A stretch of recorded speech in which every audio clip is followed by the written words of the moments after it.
వాక్య దర్శన వీక్షకులకు, దైవమందిర విశ్వాసులకు, దేవుని పిల్లలైన మీ అందరికీ కూడా ప్రత్యేకమైన వందనాలు చెల్లిస్తున్నాను. సమయంలో దేవుడు మనతో మాట్లాడుతున్న అంశం ఏంటంటే దేవుని నివాస స్థలము. దేవుని నివాస స్థలము. దేవుని నివాస స్థలం అంటే మొట్టమొదటిగా భూలోకంలో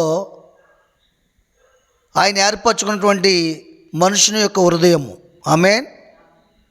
రెండవది, భూలోకంలో అనేకులుగా కూడుకుని ఒక స్థలమును ప్రత్యేకపరచుకుని ఆ స్థలమును ప్రార్థన చేత పరిశుద్ధపరిచి ఇది దేవుని మందిరం అని చెప్పబడినటువంటి ఏకాంత స్థలము.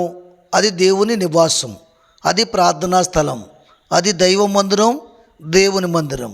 ఆమేన్. ఇది రెండవది భూమి మీద. మూడవ దేవుని నివాస స్థలం ఎక్కడుందంటే పరలోకంలో ఉన్నది. ఆ నివాస స్థలములు ఇప్పుడు ప్రభువు నిలుచున్నాడు. ఆయా సమయాల్లో మనం ప్రార్థన చేసినప్పుడు, ఇలాగా సంపూర్ణ రాత్రి ప్రార్థన చేసినప్పుడు, ఉపవాస ప్రార్థన చేసినప్పుడు, మొరపెట్టినప్పుడు మందిరంలోకి వచ్చి తప్పగా ఆయన ఆకాశమందు ఆలకించి మన ప్రార్థనకి చెవియొగ్గి ఉత్తరం ఇస్తాడని ముందుగా మాట్లాడాడు. కొన్ని సందర్భాలు ఆయన ఇక్కడికి వచ్చి దాసుని స్వరంలో ఉండి మాట్లాడి మనల్ని స్వస్థపరుస్తాడు, మనల్ని సరిచేస్తాడు.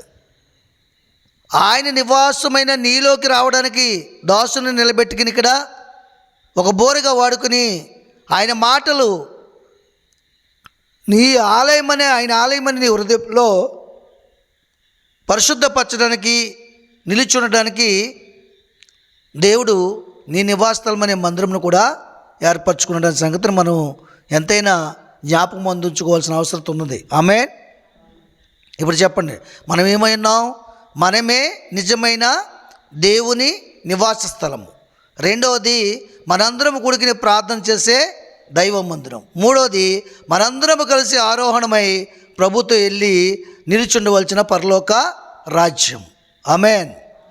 కాబట్టి ఈ నివాస స్థలములో మనం నిత్యము దేవుని స్తుతించే వారిగా ఉన్నప్పుడు, మనకు అప్పగించిన మందిరంలో, మనం సిద్ధపరిచిన మందిరంలో, మనకిచ్చిన విశ్వాసంలో ముందుకు కొనసాగుతూ ప్రార్థనలో అన్నిటిలో కూడా సంపూర్ణ రాత్రి ప్రార్థన, శుక్రవారం ఉపవాస కూడిక ప్రార్థన, స్త్రీల కూడిక ప్రార్థన, సిద్ధపాటు ప్రార్థన, ఏమండి పునరుత్థాన ప్రార్థన, ఈ ప్రార్థనలన్నింటిలో కూడా ఈ ఆలయంలో దేవుడు నీకు సిద్ధపరిచిన భూమి మీద ఉన్న ఈ ఆలయంలో నువ్వు ఉండి ఆ మాటలు ఆలకించి నీ హృదయమైన ఆలయంలో తీసుకునే ఎల్లప్పుడూ కూడా నీ దేశమును స్వస్థపరుస్తానని చెప్తుండే ఆయన. ఆమేన్. అప్పుడు నిజమైన నివాసస్థలం అవుతామంట. ఆయనకి నిజమైన నివాసస్థలం కావాలి. ఈ లోకము గతించిపోయినప్పుడు ఈ భూమి తిన్న ఈ మందిరము కూడా గతించిపోతుంది. నువ్వు గతించనే గతించవు. నీ దేహము దేవుని ఆలయమని మీరు ఇరుగురా అంటున్నాడు ఆయన. యువర్ మూవింగ్ టెంపుల్ అంటున్నాడు. మీరు కదిలే ఆలయాలు అంటున్నాడు. కదిలే ఆలయం నాకు కావాలి. ఆమేన్. కాబట్టి దేవుని సందర్భంగా ఆయన ఒక మాట చెప్తున్నాడు. చూద్దాం అక్కడ 2వ దినవృత్తాల 7వ అధ్యాయము 15-16 వచనాలు చూద్దాం. ఈ స్థలమందు చేయబడి ప్రార్థన మీద నా కనుదృష్టి నిలుచును, నా చెవులు దాన్ని ఆలకించును. నా పేరు ఈ మందిరమునకు నిత్యము ఉండినట్లుగా నేను దాన్ని కోరుకొని పరిశుద్ధ పరిస్థితిని, నా దృష్టియు నా మనసు నిత్యము దాని మీద ఉండును. ఆమేన్. చూసారా, ఈ స్థలమందు చేయబడు ప్రార్థన మీద నా కనుదృష్టి నిలుచును. ఈ స్థలమందు చేయబడు ప్రార్థన మీద నా కనుదృష్టి నిలుచుంటుందంట. ఎందుకంటే ఇది దేవుడే కట్టించుకున్నాడు, దేవుడే ఏర్పరచుకున్న మందిరం. అనేకులు కూడి చేతులెత్తి ఆయన నామాన్ని మహింపరిచే స్థలము గనక ఈ స్థలం ముందు చేయబడి ప్రతి ప్రార్థన మీద ఆయన కనుదృష్టి నిలుచుంటుందంట. ఎందుకంటే ఈ స్థలం ఆయన ఏర్పరచుకున్నాడు.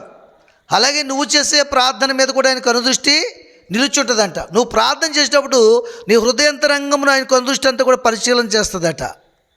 నువ్వు ఏ విధంగా ప్రార్థన చేస్తున్నావు, తగ్గించుకుని ప్రార్థన చేస్తున్నావా లేదా పరిశీలన చేయబట్టి కదా. మరి ఆ యొక్క సుంకరిని ధనవంతుడు ప్రార్థన చేసినప్పుడు సుంకరి తగ్గించుకుని ప్రార్థన చేయడం బట్టి దేవుని సంధానం చేరుకున్నాడు. ధనవంతుడు హెచ్చించుకుని ప్రార్థన చేయబట్టి, ఇతరులు విమర్శించే ప్రార్థన జీవితం కలిగి ఉండబట్టి ఇతరుదే ప్రార్థనే, కానీ ఒకరి దేవునికి అంగీకారమైన ప్రార్థన, ఒకరిది దేవునికి అంగీకరించని ప్రార్థన.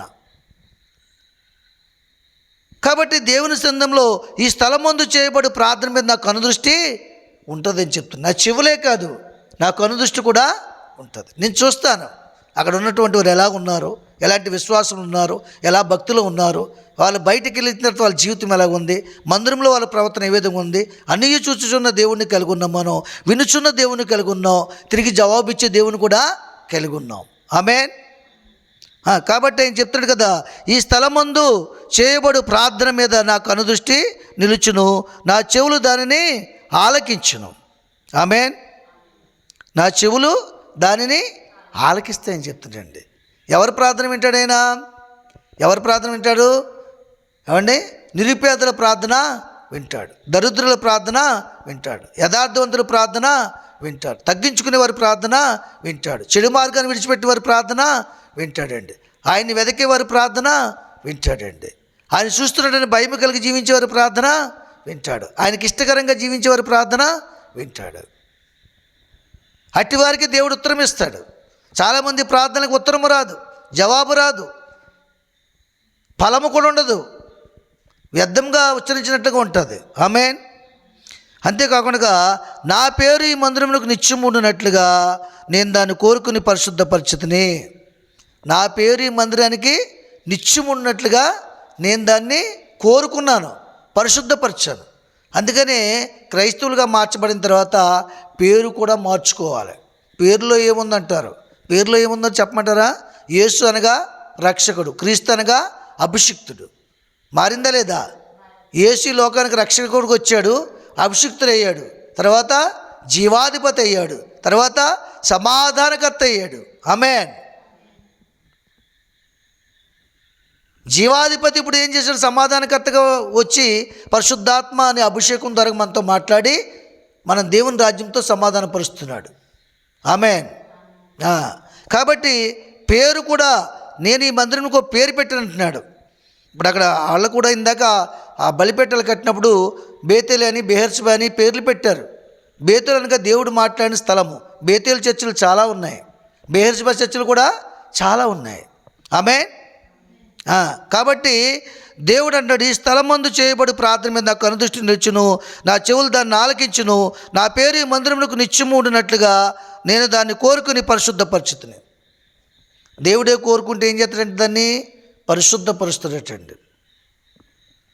దేవుడు నిన్ను కోరుకున్నాడు, నువ్వు ఆయన మందిరివి, ఆయన నివాస స్థలమునివి, నిజమైన నివాస స్థలము నీవే, నువ్వు కదిలే ఆలయం అనే సంగతిని ఎప్పుడూ మర్చిపోవద్దు. దేవుని మందిరం దేవునికే ఉపయోగపడాలి. దేవుని మందిరం ఎప్పుడు కూడా ఎలా ఉండాలి? ఆకర్షణగా ఉండాలి, మహిమకరంగా ఉండాలి, పరిశుద్ధంగా ఉండాలి. మనం పరిశుద్ధంగా ఉన్నప్పుడు, పవిత్రంగా ఉన్నప్పుడు దేవుని ఆత్మ మనలో నివసిస్తుంది. దేవుని ఆత్మ మనలో ఎప్పుడైతే నివసించిందో అప్పుడు మనం ఎవరి గురించి ప్రార్థన చేసినా ప్రార్థన నెరవేరుతుంది. దయ్యములు మనకు లోపడతాయి. శల్యంగతనం వాళ్ళు, కర్ణపిశాచు కలిగిన వాళ్ళు, మంత్రతంత్రాలు చేసేవాళ్ళు మన మీద ఏది ఉపయోగించినా తిరిగి వారి మీదే ప్రభావం చూపుతుంది తప్ప మన మీద ప్రభావము చూపదు. ఎందుకంటే దేవునికి లోబడి ఉండేది అపవాదిని ఎదురించుడి. ఆమేన్. కాబట్టి ఆయన అంటున్నాడు, ఈ యొక్క మందిరమునకు నిత్యమున్నట్టుగా నేను దాన్ని కోరుకుని పరిశుద్ధ పరిస్థితిని, నా దృష్టి నా మనసు నిత్యము దాని మీద ఉండును. నా దృష్టి నా మనసు కూడా నిత్యము దాని మీద ఉంటుందని చెప్తున్నాడు ఆయన. దేవుని దృష్టి నిత్యం మన మీద ఉన్నట్లుగా ఉండాలి, ఈ మందిరం మీద ఉన్నట్లుగా ఉండాలి. అలాగ మనల్ని కోరుకున్నట్లుగా మన ప్రవర్తన ఉండాలి. అలాగ మన దేవుని మనసును ఆకర్షించాలి, ఆయన మనసును సంతోషపరచాలి, అలాగే ఆయన చిత్తము నెరవేర్చాలి, ఆయన ఆలోచన తలంపులను నెరవేర్చాలి. అప్పుడు దేవుడు మనల్ని మన మీద ఆయన దృష్టి ఉంటుందట. మనల్ని సజీవులుగా ఎంచుకుంటాడు. అప్పుడు దేవుడు సజీవమైన మందిరములుగా ఎంచుకుంటాడు. దేవుడు నువ్వు నిజమైన నివాసస్థలమని నిన్ను బట్టి దేవుడు ఆనందిస్తాడు. ఆమేన్. చూడండి, అక్కడ 1 కొరింథీ పత్రిక ఒక మాట చూపిస్తాను మీకు. అక్కడ 1 కొరింథీలు రాసిన పత్రిక 6వ అధ్యాయము చూసుకుంటే 19-20 వచనాలు ఒక మాట చెప్తున్నాడు అక్కడ.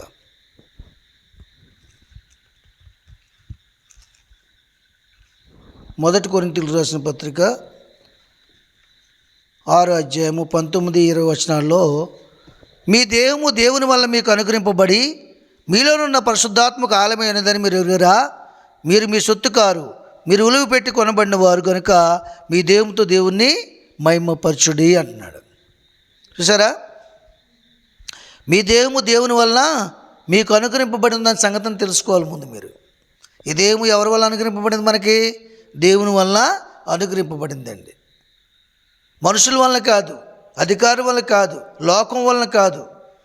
ఈ దేహము ఎందుకు అనుగ్రహింపబడిందంటే మీరు దేవుని ఆలయమై ఉన్నారని, మీలో ఉన్న పరిశుద్ధాత్మక ఆలయమై ఉన్నదని మీరు ఎరుగురా అంటున్నాడు ఆయన.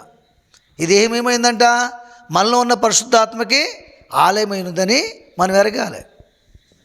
మనం అలా ఎరిగినప్పుడు తెలియక పాపం చేస్తాం, తెలియక బూతులు మాట్లాడాం, తెలియక దురాలోచన చేస్తాం, తెలియక అసూయపడ్డాం అనడానికి అక్కడ అవకాశం ఉండదు. అవునక చెప్పండి. మనం ఒకటి ఎరిగి ఉండాలి, మన దేహము దేవుని ఆలయమైంది కాబట్టి దేవుణ్ణే మహిమపరచాలి. ఈ నోటితో దేవుని మహిమపరచాలి తప్ప ఈ నోటితో బూతులు మాట్లాడకూడదు. ఈ నాలుక దేవుని నామాన్ని మహిమపరచడానికే మాట్లాడాలి తప్ప మరి దేనికి సరసోక్తులకు కానీ, అసూయ మాటలు కానీ, ఏమండి మరి చెడు మాటలు కానీ, ఇక్కడ మాటలు అక్కడ మాటలు చెప్పే స్థితి కానీ ఉండకూడదు. అట్టివారిని దేవుడు వాడుకోడు. అట్టివారి హృదయంలో పరిశుద్ధాత్మ నివాసము చేయదు. ఎందుకంటే చెడుని ఎంత మాత్రం కూడా దేవుని ఆత్మ అంగీకరించదు. కాబట్టి మనం ఒక విషయాన్ని తెలుసుకోవాలి, మన దేహము మనలో ఉన్న పరిశుద్ధాత్మకి ఆలయమై ఉన్నదని మనం ఎరిగి ఉండాలట. మీరు మీ సొత్తు కారు, మీరు మీ సొత్తు కారు, మీ పిల్లలు కూడా మీ సొత్తు కారు. ఎవరి సొత్తు? వాళ్ళు దేవుని సొత్తు అయి ఉన్నారు. దేవుని సొత్తు అయిన వరకు దేవునికే అప్పగించాలి, దేవునికే చూపించాలి. అవునా కదండి? కొన్ని దినారాలు ఇచ్చేలాడైనా ఇచ్చేలతో వచ్చిన తర్వాత యజమానికి అప్పగించారు లేదా? కొంతమంది రెట్టింపు చేసి అప్పగించారు, ఒకడు మాత్రం భూమిలో పాతి తిరిగి మరలా అప్పగించాడు. అది ఆయన సొత్తు. దేవుని సొత్తుని మనం వాడుకోవడానికి వీల్లేదు. దేవునికే వాడబడాలి, దేవునికే ప్రతిష్ఠ చేయాలి, దేవుని యందు భయభక్తులు కలిగి పెంచాలి. అప్పుడు దేవుని సందులో ఆ బిడ్డలను బట్టి నీకు శాంతి సమాధానం కలుగుతుంది. ఆ బిడ్డలను బట్టి నీకు నెమ్మది ఉంటుంది. చాలామంది జీవితాల్లో వారి బిడ్డలను బట్టి, వారి కుమారులను బట్టి, వారి కుమార్తెలను బట్టి నెమ్మది ఉండదు. కారణం ఏంటంటే వారు దేవుని యందు భయభక్తులు కలిగి వారిని పెంచలేదు కనుక వాళ్ళ ఇష్టానికి వాళ్ళ లోకంలో తిరిగి అనేకమైన శ్రమలు, ఇరుకులు, ఇబ్బందులు తల్లిదండ్రుల మీద తీసుకొచ్చి వాళ్ళు అవమానపరిచి నిందలకు గురి చేసి నెమ్మది లేకుండా చేస్తారు. దానికి గల కారణం ఏంటంటే ఎక్కడి నుంచే బయలుదేరింది అది. ఆమేన్. కాబట్టి దేవుని సందులో ఆయన చెప్తున్నాడు, మీరు విలువ పెట్టి కొనబడిన వారు కనుక మీ దేహంతో దేవుణ్ణి మహిమపరచుడి. నిజమైన నివాస స్థలం. మీరు విలువ పెట్టి కొనబడ్డారు కాబట్టి మీ దేహంతో దేవుణ్ణి మహిమపరచాలి. పౌలు గారు ఏమన్నారు? ఈ శరీరం అందున్నంతకాలం దేవునికి దూరమై ఉన్నాను, చావైనను బ్రతుకైనను దేవుని కొరకే. చావు అయితే నాకు లాభం, బ్రతుకుటైతే క్రీస్తు కొరకే బ్రతుకుతాను. ఈ దేహం ఉన్నంతకాలం కూడా నేను దేవునికి దూరమై ఉన్నాను అంటున్నాడు ఆయన. ఆమేన్. కాబట్టి దేవుని సందులో మన ఈ విషయాన్ని గమనించాలి. మన దేహము దేవుని ఆలయం ఉందని మనం ఎరగాలి. ఎరిగిన మనము దేవునికి ఇష్టం లేని పని ఏది కూడా చేయకుండా ఉండగలం. మనం ఏమై ఉన్నామో, మనం ఎవరమై ఉన్నామో, అసలు దేవుడు ఎందుకు మనం పిలుచుకున్నాడో, ఆయన ఉద్దేశం ఏంటో, ఆయన ఆలోచన ఏంటో ఎరిగి ఉండాలి మనం. ఒకవేళ నువ్వు ఎరిగి ఉండకపోతే ప్రభువుని అడుగు, ఆయన చెప్తాడు. ఆమేన్. దేవునికి మహిమ కలుగును గాక. హల్లెలూయా. కాబట్టి దేవుని మరొక విషయాన్ని కూడా చూపిస్తాను మీకు. చూడండి, రోమాపత్రిక 12వ అధ్యాయము 1వ వచనంలో చూసుకున్నట్లయితే అక్కడ కూడా ఒక మంచి మాట చూపిస్తున్నాడు.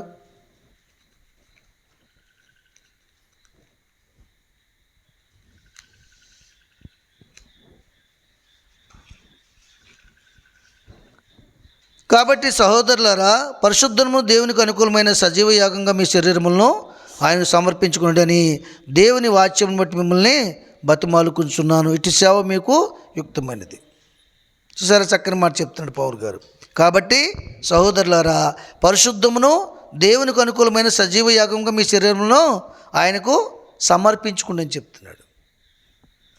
పరిశుద్ధమును దేవునికి అనుకూలమైన సజీవ యాగంగా. అంటే ఈ లోకంలో బ్రతుకుతున్న మనము ఈ లోకంలో చనిపోయేవారుగా ఉండాలి. ఈ లోకంలో ఆశలన్నీ కూడా చనిపోవాలి. క్రీస్తు యేసుతో సిలువ వేయబడాలి. అప్పుడు వాక్యంలో మనం జీవించగలం, పరిశుద్ధతలో జీవించగలం, నీతి యందు మనం జీవించగలము. ఏమండి, చెడు మార్గం విడిచిపెట్టి ఆయన మనం వెతకగలము. పరిశుద్ధమును దేవునికి అనుకూలమైన సజీవ యాగంగా మీ శరీరంలో ఆయనకి సమర్పించుకోండి దేవుని వాక్యములను బట్టి మిమ్మల్ని బతిమాలుకొంచున్నాను. ఇట్టి సేవ మీకు యుక్తమైంది అంటున్నాడు. పరిశుద్ధమును దేవునికి అనుకూలమైనటువంటి సజీవ యాగంగా నువ్వు సమర్పించుకోవాలట. సమర్పించుకోవాలి దేహాన్ని సమర్పించుకున్నాం అనుకోండి, ఇంక దేహం మీద ఏం తగిలించుకోకూడదు. మరి ఏంటి, ముక్కు పుడకలు, ఉంగరాలు, చెవులు బొంగరాలు, ఇవన్నీ కూడా తీసేయాలి. అవునగా చెప్పండి. దేవుడు సమర్పించుకోమని చెప్పాడా అంటారు చాలామంది. మరి ఇక్కడ చెప్పట్లేదా? సజీవ యాగంగా మీ దేహాన్ని సమర్పించుకోవాలి. మీకు ఒక అలంకరణ ఉంది ఆత్మలో, ఆ అలంకరణ చేసుకోండి.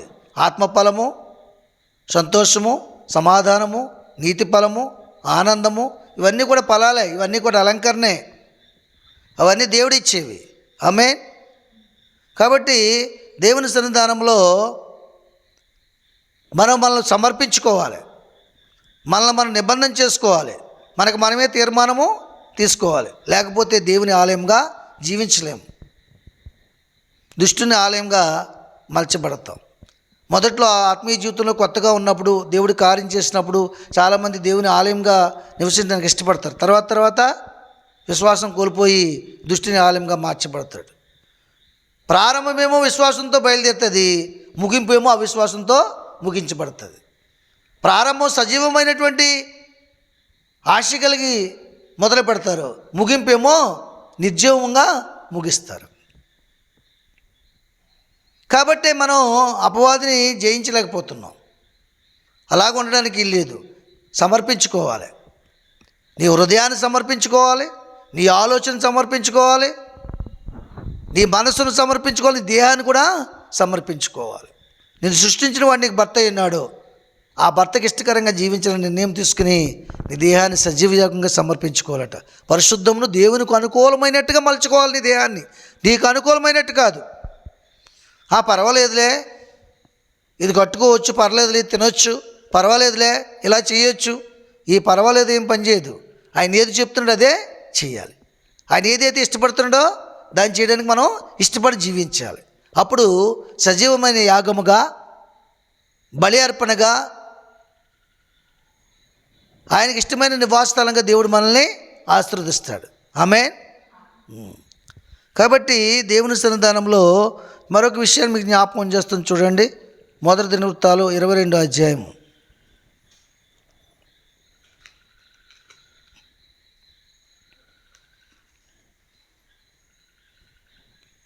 మొదటి దినవృత్తాలు 22వ అధ్యాయం 19వ వచనం చూడండి.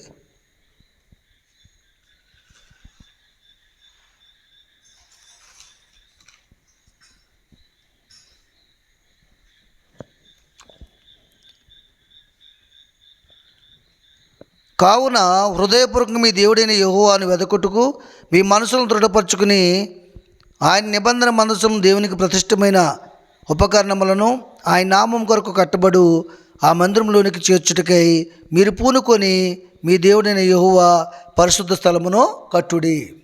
ఆమేన్. సరే, కావున హృదయపూర్వకంగా మీ దేవుడైన యెహోవాను వెతుకుటకు మీ మనసును దృఢపరచుకుని ఆయన నిబంధన మందసమును దేవునికి ప్రతిష్టమైన ఉపకరణములను ఆయన నామం కొరకు కట్టబడు ఆ మందిరంలోనికి చేర్చుటకై మీరు పూరుకొని దేవుడైన యెహోవా పరిశుద్ధ స్థలమును కట్టాలి. దేవుడైన యెహోవా పరిశుద్ధ స్థలం ఏది? మన దేహమే, మన హృదయమే. అందులోకి ఏం చేర్చాలంట?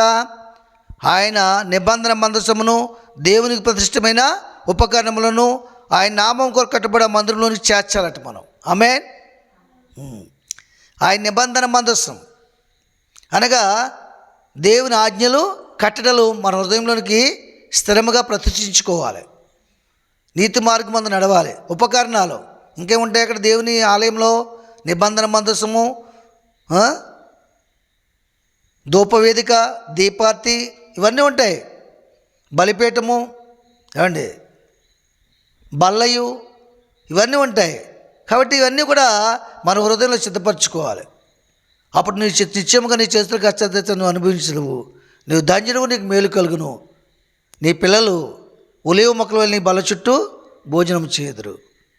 ఇలాగ ఆస్వాదింపబడతారు మీరు. ఆమేన్. కాబట్టి మనమే ఆ మందిరంలోనికి ఇవన్నీ చేర్చుటకై పూనుకొని మన దేవుడైన యెహోవా పరిశుద్ధ స్థలమును కట్టుకోవాలట. కట్టాలి. కట్టుడి అంటున్నాడు. మన ఇల్లు మనం కట్టుకుంటున్నాం లేదా? మనకి ఇష్టమైన రీతిగా ప్లాన్ చేసుకుని. అలాగే మన హృదయాన్ని కూడా మనం కట్టుకోవాలి. మన భక్తి జీవితాన్ని కట్టుకోవాలి. మన ఆత్మ సంబంధమైన జీవితాన్ని కట్టుకోవాలి. నిబంధన మందస్సు ఉండాలి. నిర్ణయం ఉండాలి. అప్పుడే దేవుని ఆలయమై జీవించగలవు. ఆమేన్. కాబట్టి దేవుని సన్నిధానంలో నిజమైన నివాస స్థలము గురించి దేవుడు మాట్లాడుతున్నాడు. చూడండి అక్కడ ఇంకోటి కూడా చూపిస్తాం. మొదటి దినవృత్తాలు 17, 13, 14. 13, 14. నేను అతనికి తండ్రినే ఇందును, అతడు నా కుమారుడయుండును. నీకంటే ముందుగా ఉన్నవానికి నా కృపను నేను చూపక మాననట్లు అతనికి నేను నా కృపను చూపక మానను. నా మందిరమందును నా రాజ్యమందు నేను నిత్యము అతను స్థిరపరచదును.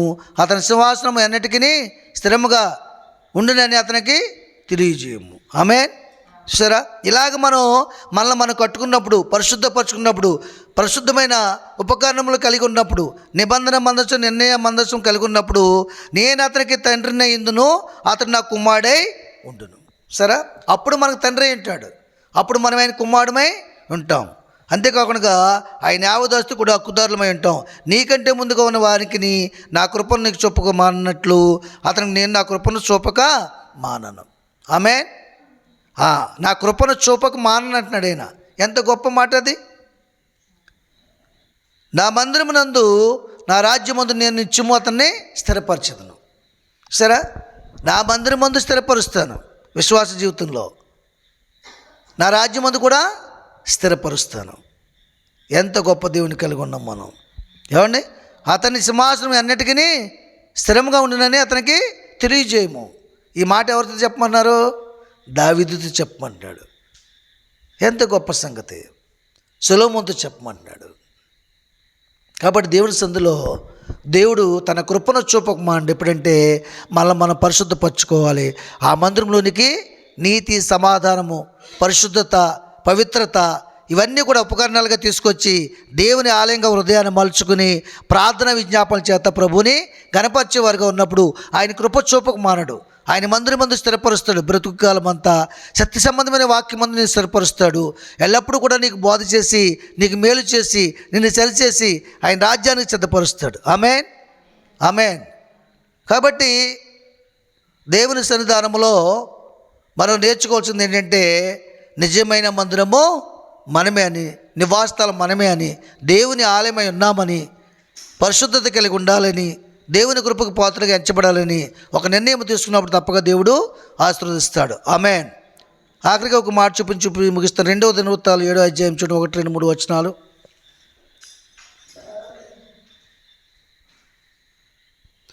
2వ దినవృత్తాలు 7వ అధ్యాయం 1, 2, 3 వచనాలు చూడండి. ఇక్కడ సొలొమోను తాను చేయు ప్రార్థనను ముగించినప్పుడు అగ్ని ఆకాశం నుండి దిగి దహన బలులను, ఇతరమైన బలులను దహించాను. యెహోవా తేజస్సు మందిరము నిండా నిండెను.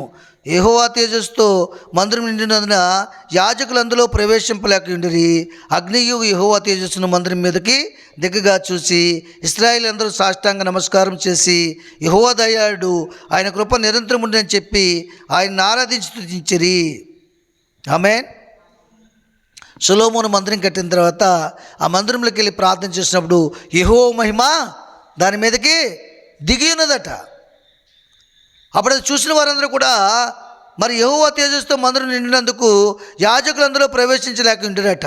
యాజకులే ప్రవేశించలేకపోయారట. యెహోవా మహిమ ఆ మందిరంలోకి దిగినప్పుడంట యాజకులే ప్రవేశించలేకపోయారట. అగ్నియు యెహోవా తేజస్సును ఆ మందిరం మీద దిగ్గగా చూసి ఇశ్రాయేలు కూడా సాష్టాంగ నమస్కారం చేసి యెహోవా దయాళుడు, ఆయన కృప నిరంతరం ఉందని చెప్పి ఆయన ఆరాధించి స్తుతించారు. ఆమేన్. ఎంత భక్తి చేశాడో సార్ ఆలోచించండి. దేవుని మందిరం కట్టాడు, ప్రార్థన చేశాడు, తగ్గించుకున్నాడు, చెడు అనేది లేకుండా చూసుకున్నాడు. కాబట్టి దేవుని తేజస్సు అగ్నియు ఆ మందిరం మీద దిగింది. అది చూసినప్పుడు యాజకులైన వారు కూడా ఆ మందిరంలో చొరబడలేకపోయారట. కానీ ఆ మందిరంలో మరి సొలొమోను నివసించగలిగాడు. ఆమేన్. ఇంతలాగా చేసి దేవుని మహింపరిచిన వాడు ఒక దినాన ఈ మందిరమును పాడు చేసుకున్నాడు. ఏ మందిరమును? ఆయన కట్టిన మందిరాన్ని కాదు, ఆయన దేహం అనే మందిరాన్ని. ఏమండి, నెబీలీలు, ఫినేహీలు వాళ్ళు దేవునికి విరోధమైన జాతుల్లో మనుషుల్ని ప్రేమించి వాళ్ళని చేసుకుని వాళ్ళ వల్ల బలవంతంగా దేవతలకు అర్పణ చేసి వాళ్ళని పూజించి యెరూషలేము ముందు వాటిని తీసుకొచ్చి ప్రతిష్ఠ చేసి ఆఖరికి ఆయన ఆలయాన్ని పాడు చేసుకున్నాడు. చూసారా మరి? కాబట్టి మొట్టమొదటిగా మనం చేయవలసిన పని ఏంటంటే మన ఆలయాన్ని కట్టుకోవాలి అని అదే అంటున్నాడు. ఆ మందిరంలోనికి కొన్ని ఉపకరణలు తీసుకొచ్చి ఆ స్థలమును మీరు కట్టుడి, ఆ మందిరం మీరు కట్టుడి, పవిత్రపరచుకుంటూ అంటున్నాడు. కాబట్టి దేవుని సంతానం మొట్టమొదటిగా ఆయన ఆలయాన్ని కట్టుకోలేదు, ఆయన దేహం అనే ఆలయాన్ని కట్టుకోలేదు. యెరూషలేములో ఉన్న ఆలయాన్ని కట్టాడు. ఆయన దావీదు కలను నెరవేర్చాడు, దేవుని కృపను నెరవేర్చాడు, దేవుని చిత్తమును మందిరం విషయంలో జరిగించాడు. కానీ ఆయన దేహం అనే మందిరం విషయంలో జరిగించలేకపోయాడు. కాబట్టి అపవిత్రుడైపోయాడు, రాజ్యమును కోల్పోయాడు, ఆశీర్వాదాన్ని కోల్పోయాడు, నిజమైన మందిరమని దేవుడు సాక్ష్యం లేకపోయాడు. నీకంటే ధనవంతుడు, నీకంటే జ్ఞానవంతుడు ఈ భూలోకంలో రాబోయే కాలంలో కానీ ఉన్న కాలంలో కానీ ఉండనే ఉండనటువంటి వాగ్దానాన్ని కోల్పోయాడు. కాబట్టి మొట్టమొదటిగా మనం చేయవలసిందంటే మన మందిరాలు కట్టడం, లేకపోతే ఇంకోటి చేయడం దశంభాగాలు అది కాదు. మొట్టమొదటిగా నీ హృదయాన్ని కట్టుకో, నీ మందిరమును కట్టుకో, దేవుని నిబంధన మందసంగా చేసుకో, నిజమైన నివాసస్థలంగా ఏర్పరచుకో, నిర్ణయము తీసుకో. మరెన్నడూ పాపము చేయనని, మరెన్నడూ ఏ ఆలోచన దురాలోచన నాలో ఉండదని, పాపము ఉన్నదని నిబంధన చేసుకో. యెహోవా యందు భయభక్తులు కలిగి జీవించు, చెడుతనాన్ని విడిచిపెట్టు, ఆయన్ని వెదకు. నీ ప్రార్థనకి ఆయనకి అడ్డుగా ఏది ఉందో తెలుస్తుందని తీసివేసుకో. అప్పుడు నీ దేహమునకు ఏమవుతుంది? ఆరోగ్యము, నీ ఎముకలకి చత్తువ, నీ మనసుకి నెమ్మది, సంపూర్ణ స్వస్థత పరుస్తాడు దేవుడు, ఆరోగ్యం ఇస్తాడు. ఆమేన్, ఆమేన్.